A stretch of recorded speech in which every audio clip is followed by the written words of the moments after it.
সাংবাদিক ভাই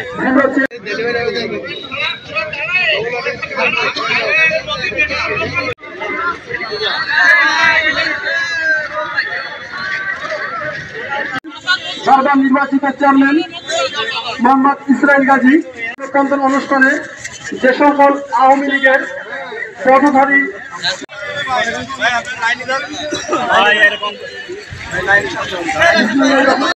অ্যাসোসিয়েশনের সুযোগ্য সাধারণ সম্পাদক মোহাম্মদ নাজমুল আলম মিলন,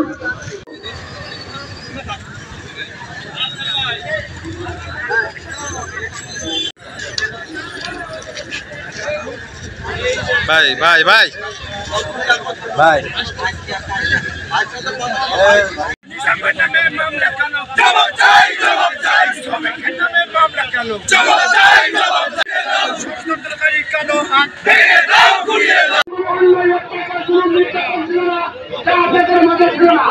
আমরা স্পষ্ট ভাষায় যদি আপনারা আবার আসেন নৈকান্ত সৃষ্টি করতে চান তাহলে কিন্তু আমরা আপনাদের কোনো অবস্থাতে ছাড় দেব না, কোনো অবস্থাতে আপনাদের আর ছাড় দেওয়া হবে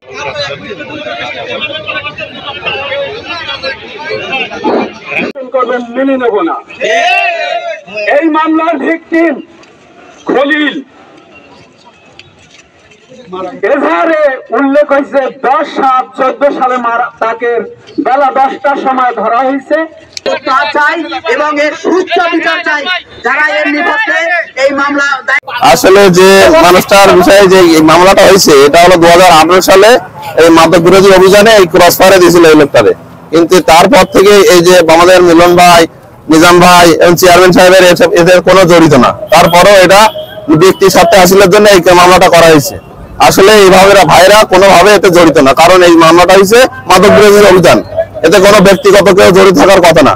এটা যেটা দিয়েছে সম্পূর্ণ মিথ্যা বানোয়াট, ভাবে হয়রানি করা হচ্ছে, কোনো যুক্তি নেই। এটা এই যে মামলাগুলো করেছে এরা কোনো মামলা আসামি না, এরা তো এমনি ছিল মাদক ব্যবসায়ী, যে কারণে মাদক ব্যবসায়ী মারা গেছে এমনি 18 সালে, সেই কেস 14 সালে তাদের নামে কেস করেছে। এরা সাধারণত সাধারণ মানুষ, এরা কোনো হিসাব হয়রানি মামলা দেওয়া উচিত না, সম্পূর্ণ মিথ্যা মামলা।